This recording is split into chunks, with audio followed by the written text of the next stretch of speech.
G'day guys, welcome back to another Collingwood review on the channel, and today I'll be reviewing Collingwood's close 5-point gather round win over Hawthorn. So yeah, let's jump straight into the review. Walpole stripped, sorry about the sound, Collingwood hang on. The whole country came to the City of Churches to worship the game they love this weekend. And you must have loved every piece of that. As good as it gets.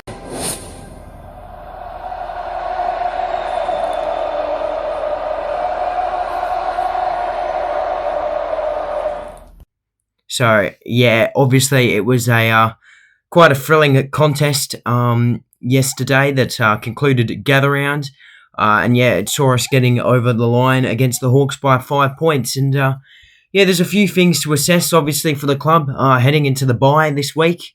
Definitely feels nice not to be playing for a round and, sit back and relax and enjoy every other team playing.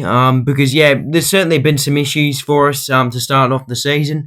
And, yeah, 5-point win over Hawthorn, albeit at the Adelaide Oval, isn't very impressive, especially for the reigning Premier. We know we've got heaps of work to do, but yeah, just a valuable 4 points. Obviously, they came at us hard in the last quarter. We scored 5 behinds to their 4 goals, 1. They were absolutely phenomenal in that last quarter, and yeah, we were so close to choking that. We were up by, I believe, 40-odd points at half-time, and yeah, just completely, I guess, just lost the lead. Like, it was horrible. Yeah, I mean, to be up 40 points and then just to get steamrolled by what is probably going to be a bottom 4 team obviously isn't ideal, but you got to remember, the game changes every single week. Like, sure, we've almost lost to what is probably a bottom 4 team, but it is at the Adelaide Oval, and we played well in the first half, thanks to good pressure, dominating the clearances. Sure, Hawthorn were quite messy in the first half, scored a lot of goals from turnover, which was good, and our forward line worked. And in the second half, everything just disappeared, really. The pressure, in particular, was the most disappointing part of our second half, especially that last quarter.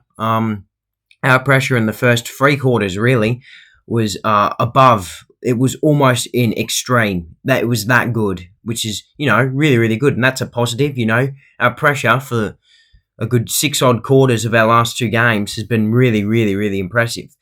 But yeah, it just disappeared down the drain in the last quarter. And that could be due to fatigue. We played 5 games now to start off the season, along with Sydney, who were definitely showing fatigue this round. Melbourne, in particular, showed fatigue against Adelaide on the Thursday night. And who was the other team? Richmond. Yeah, Richmond got steamrolled in the second half from St Kilda. So those teams almost all lost because of fatigue, in my opinion.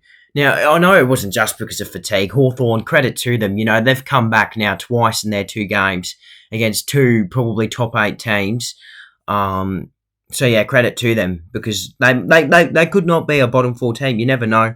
But yeah, look, we got 74 tackles for the entire game, right? I believe we got maybe 50 or 55, 60 of them in the first 3 quarters, which is really, really good. Last quarter, not so good though. Yeah, it was really, really bad.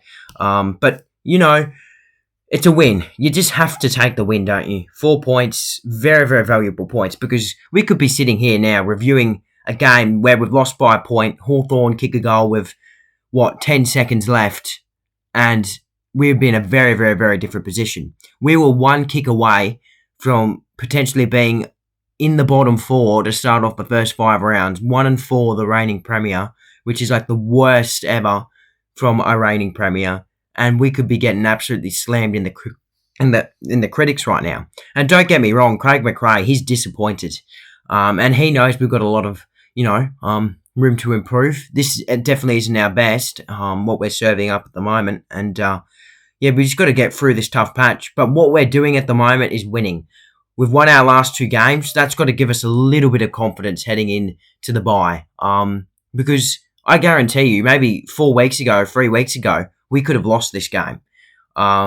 It just shows you that we got some sort of confidence back. John Noble, he has to be spoken about. His performances in the last 2 weeks for us have been absolutely amazing. 23 touches again last night, 87 ranking points. Very, very impressed by John Noble. He wasn't great in the first quarter, but yeah, he picked it up from then on in. And was one of the reasons why we won the game in the last quarter. Obviously, kicking 4 goals to 1 in the first quarter obviously helps, doesn't it?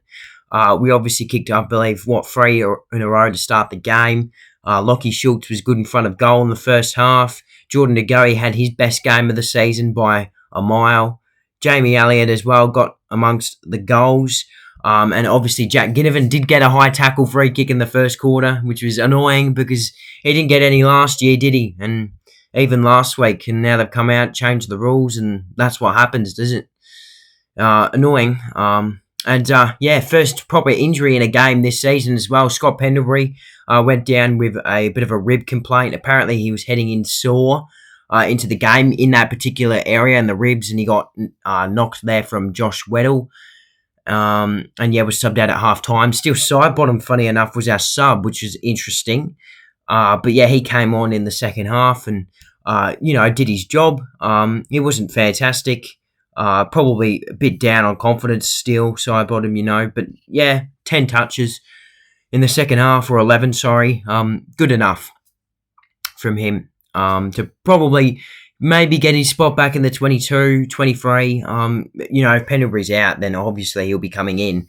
Pendlebury, he kicked a goal before halftime as well, and it wasn't horrible, Pendlebury. But I have a feeling that he would have been subbed out anyways in this game because he was heading in sore.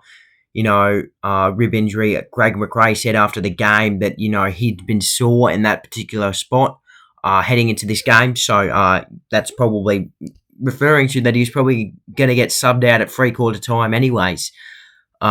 He's in doubt definitely to face Port Adelaide. We got a 13-day break. He's definitely in doubt, which isn't ideal. Pendlebury's experience would be very, very nice to have against Port Adelaide, but a week off wouldn't, be the end of the world for him. Tom Mitchell, by the way, he's got back to his best the last 2 games. He's been fantastic. 30 touches again, 23 handballs.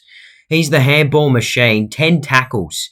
His pressure, he led the way, Tom Mitchell. I'm very, very, very impressed with what he's done because so far this year, in the 2 games we've won, he's arguably had more impact than he did all of last year. Now, I know that's a bit of a cop-out, but last year, Tom Mitchell, he did his job for us. He was underrated because he just did his job. But now, he's taking his game to another level again, getting back to his 2019, 2018 Brownlow winning best, which is really, really impressive. I would be very, very surprised if he doesn't get votes for that performance. Josh Dacos as well. He's been really, really good. Nick Dacos did get tagged, but still had 26 touches. So I think you take that any day of the week. Darcy Cameron dominated the ruck, 32 hitouts, 19 touches.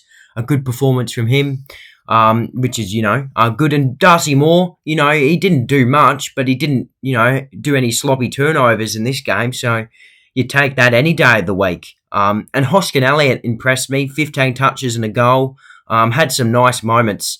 And obviously, look, the talking point out of this second half is obviously going to be Blake Hardwick. 4 goals. Absolutely unbelievable. Never kicked more than 3 goals in a season and kicked 3 goals in the third quarter. Absolutely phenomenal from him. 4 goals and 1 poster is a phenomenal second half effort. He got moved to the forward line in the second half just to try and, spark something for Sam Mitchell. And he'd trained as a forward all pre-season, so that's a real positive for Hawthorn. And he looked very, very dangerous. I believe he took a mark on Darcy Moore, Billy Frampton, who, by the way, was really, really superb and impressed me down back. And I think he also took one on Jeremy Howe. So, concerning. Defence still isn't great. 72 points conceded though in the last 2 games. I mean, we'll take it. at the moment. Dylan Moore as well was really good for Hawthorn with 3 goals. And Jai Newcombe looked back to his best, 25 touches and a goal. And obviously Jack Ginnivan kicked 2 goals as well for them. But yeah, look, 5-point win. We'll take it any day of the week.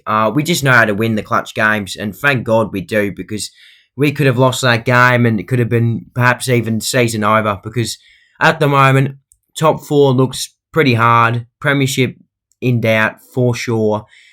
Probably not going to happen, but look, we'll take the 4 points. We'll take the bye as well, and we'll reassess heading into our arguably must-win game against Port Adelaide, who are showing some potential at the moment.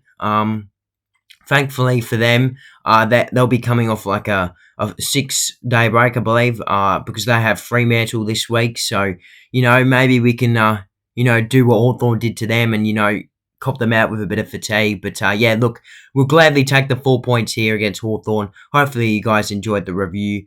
And obviously there'll be no review next week because we got the bye. Until then, I'll see you guys next time.